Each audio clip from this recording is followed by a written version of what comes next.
एक छोटा सा पत्र किसी ने भेजा है, उस पत्र में कल के परिचय में था, उस पत्र में उसने लिखा, गुरुजी तुम उदाहरण बहुत बेकार देते हो, कभी तुम मेंढक बोल देते हो, कभी तुम मछली बोल देते हो, कभी छुपकली बोल देते हो, उदाहरण तो अच्छे था। अब हम उसको क्या बोले कि इतने उदाहरण देने के बाद भी तो तुम सुधरते नहीं। अब इतने उदाहरण दिए से तो सुधरो थोड़ा। अच्छा तुम खुद बोल दो, तुम्हारी सुंदरता पार्लर में जाकर हो सकती है क्या? जम के बोलना, हो सकती है? तुम्हारी सुंदरता कब बढ़ेगी? जब तुम्हारा पति तुम्हें इज्जत से बात करे, 4 लोगों में सम्मानजनक बात करे, तो तुम्हारे चेहरे की चमक बढ़ जाएगी। चेहरे की चमक।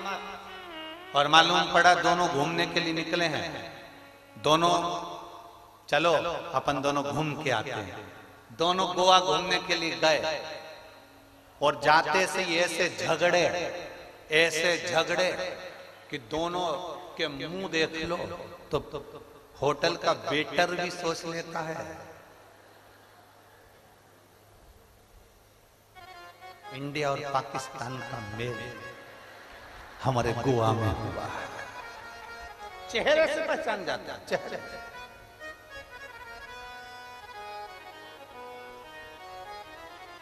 चेहरे से पहचान जाता कि ये साधारणता नहीं। अब मुदगल ऋषि ने देखा कि जो अश्रु गिरे हैं, मुदगल ऋषि देख रहे हैं जो आंसू गिरे हैं, उन्होंने चेहरा नहीं देखा, उन्होंने आंसू देखा। और भोजन की थाली पर अगर कोई रो रहा है, भोजन की थाली पर अश्रु गिर रहा है, बड़ी सोचनीय बात है। बहुत सोचना पड़ेगा कि आखिर भोजन की थाली पर कोई रो रहा है तो क्यों,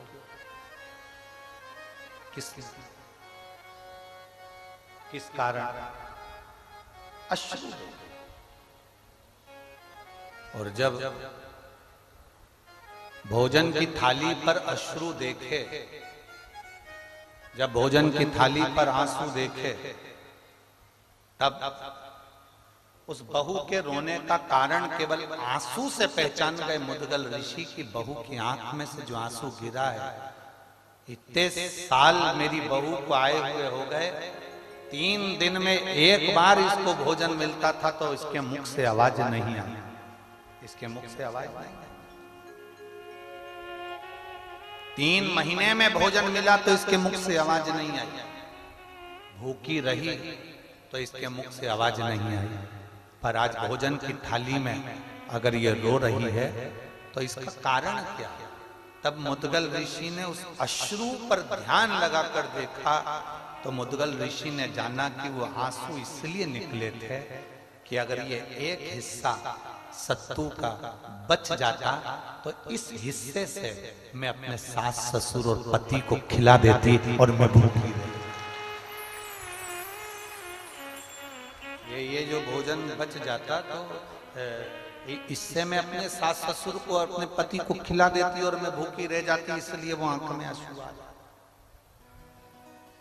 खुद के लिए नहीं, स्वयं के लिए नहीं, दूसरे के समर्पण के लिए रो रहे।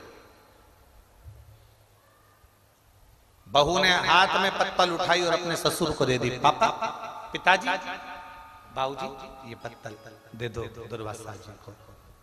शंकर भगवान जब जब परीक्षा लेते हैं बड़ी विचित्र लेते हैं। पशुपतिनाथ का व्रत करने गए, 6 दिए नीचे रखे, भूल से 6 ही जला दिए।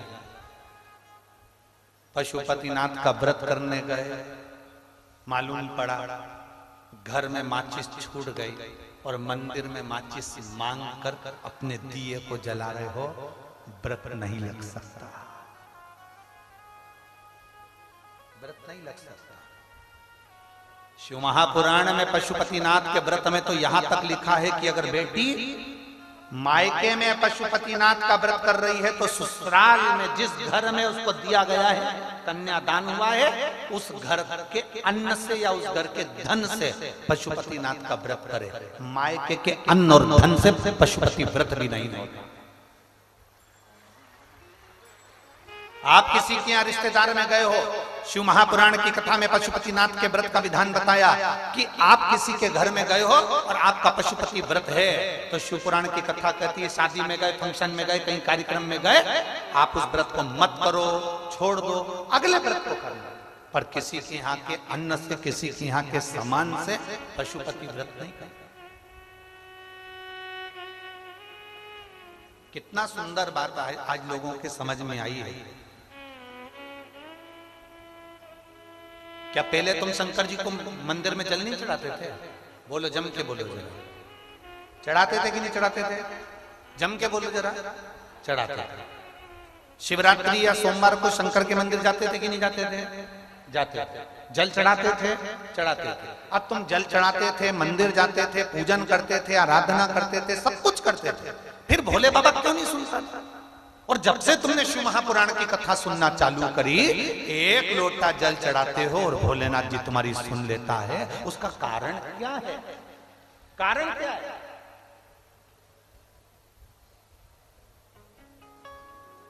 क्या कारण है कि भोलेनाथ जी तुम्हारे एक लोटे जल से प्रसन्न होने लगे? क्या कारण है कि शंकर भगवान तुम्हारे एक लोटे जल से प्रसन्न होकर तुम्हें वर देने लगे? क्या कारण है कि शंकर भगवान पे चढ़ी हुई बेलपत्र खाने से औषधि होने लगी? उसका कारण क्या है? कारण केवल एक है। अभी तक तुम जो जल चढ़ाते थे, मंदिर का लोटा उठाकर मंदिर का ही पानी भरकर शंकर जी को चढ़ा देते थे। अब अपना लोटा, अपना पानी अपने घर से लेकर जाते हो, अपना समर्पित करते हो, तो बाबा भी तुमको खूब प्रदान करते।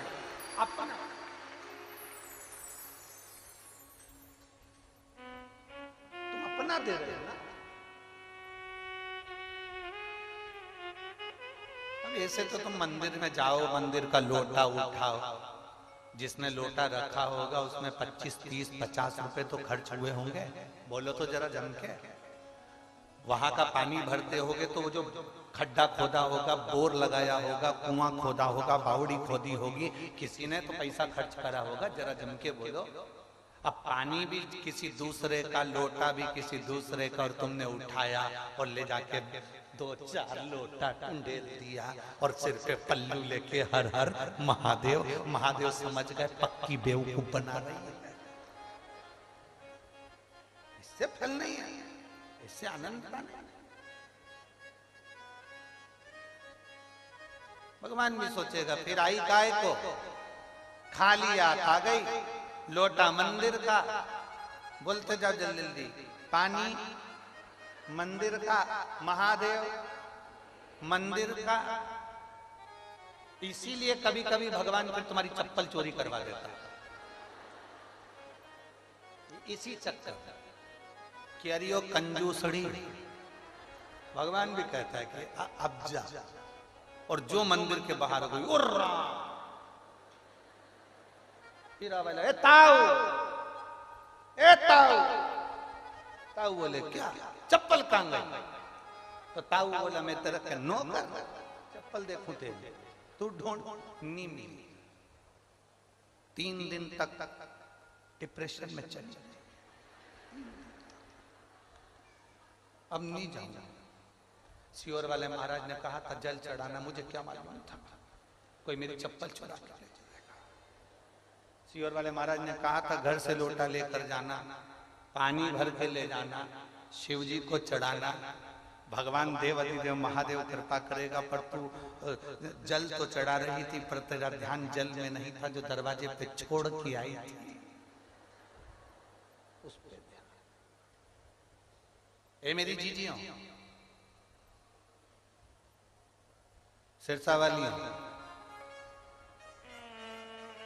तारा बाबा की कुटिया में बैठ के कथा सुन रही हो, आसक्ति रखकर कथा बिल्कुल मत सुनो, एकदम अड़भंग।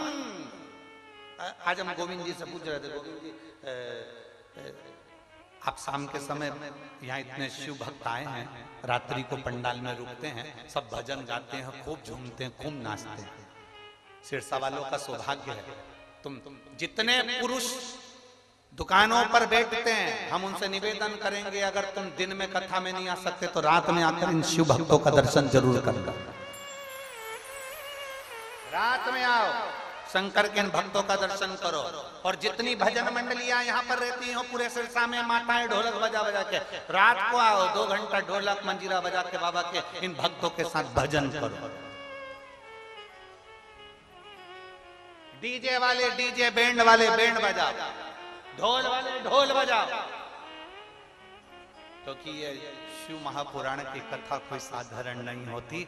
जितने दिन तक शिव पुराण जिस जगह पर होती है उतने दिन तक मेरे 12 ज्योतिर्लिंग और कैलाश पर्वत वहां विराजमान रहते हैं, विराजमान रहता है उतने दिन तक।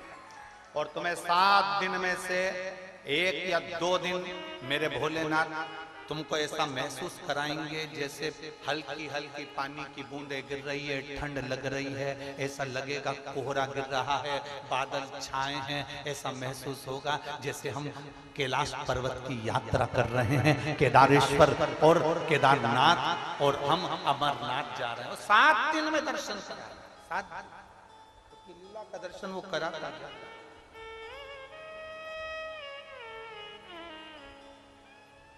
पूरे 7 दिन में 1 दिन वो अपनी लीला का दर्शन जरूर करा था। वो उसने अपनी भक्ति देना सीखी है और प्रदान करता है, कभी ना सकता। शिव सुनते हैं, आपका अपना पानी का लोटा हो, अपना हाथ में अपन जल लेकर जा रहे हैं, सारी समस्या का हल बोल बम का नारा है। हम जब बाबा के दरवाजे जा रहे हैं तो वो सुनेगा। और मेरे भोले तेरा सहारा है, मेरे भोले तेरा सहारा है,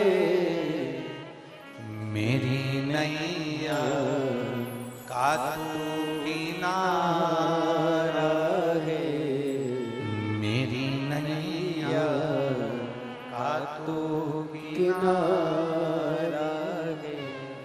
मेरे बाबा मैंने पुकारा है, मेरे बाबा मैंने पुकारा है, मेरी नैया का तू किनारा है, मेरी नैया का तू किनारा। उसको पुकार, वो आए। जब हम उसको पुकारते हैं हमारे करीब में वो आता है, जब हम उसको बुलाते हैं हमारे नजदीक में वो पहुंचता है। पुकार, पशुपति व्रत करो, मना नहीं, दूसरे के धन से नहीं, दूसरे के वैभव से नहीं। और एक बात आज हम यहां से जरूर कहें, सीहोर कुबेरेश्वर धाम भी अगर तुम आओ ना तो यहां बैठकर पहले बाबा से विनती करना, बाबा मुझे 7 मार्च से 13 मार्च कुबेरेश्वर धाम जाना है, पर तू मुझे इन 15 दिन में 10 दिन में मेरी व्यवस्था तुझे करना पड़ेगी, मेरी झोली भर दे, मैं पहुंच जाऊंगी। पहले विनय करो, प्रार्थना करो, बोलो, तब सुने, तब तब तो अब विनय तो करो, अब बोलो तो।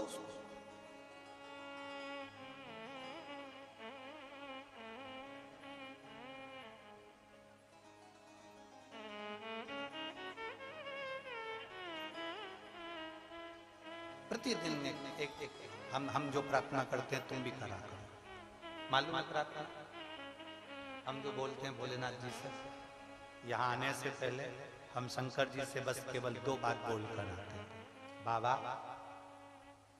याद है आपको, स्त्री की गोद और पुरुष जेब कभी खाली मत रखना। मेरे भोले बाबा, स्त्री की गोद कभी खाली मत रखना। उसको 30 साल 35 साल 40 साल भी अगर संतान नहीं हुई है तो मेरे शंभु शिव महापुराण की कथा को अगर वो सुनने के लिए बैठा है, ऐसी कृपा करना कि उसकी गोदी में लाल जरूर देना। ऐसी कृपा। पुरुष की जेब खाली ना रहे, उसकी जेब कभी खाली मत रखना। स्त्री की गोद खाली रहती है तो उसको बहुत सुनना पड़ता है, और पुरुष की जेब खाली रहती है तो उसको भी बहुत सुनना पड़ता है। लोग धुतकारते हैं। स्त्री को भी अगर बच्चा नहीं है तो धुतकार देते हैं, कोई अपने बच्चे उसकी गोद में नहीं देता। पुरुष की जेब खाली है तो कोई नहीं पूछता, धुतकार। दोनों, स्त्री की गोद भरी रहे और पुरुष की जेब खाली।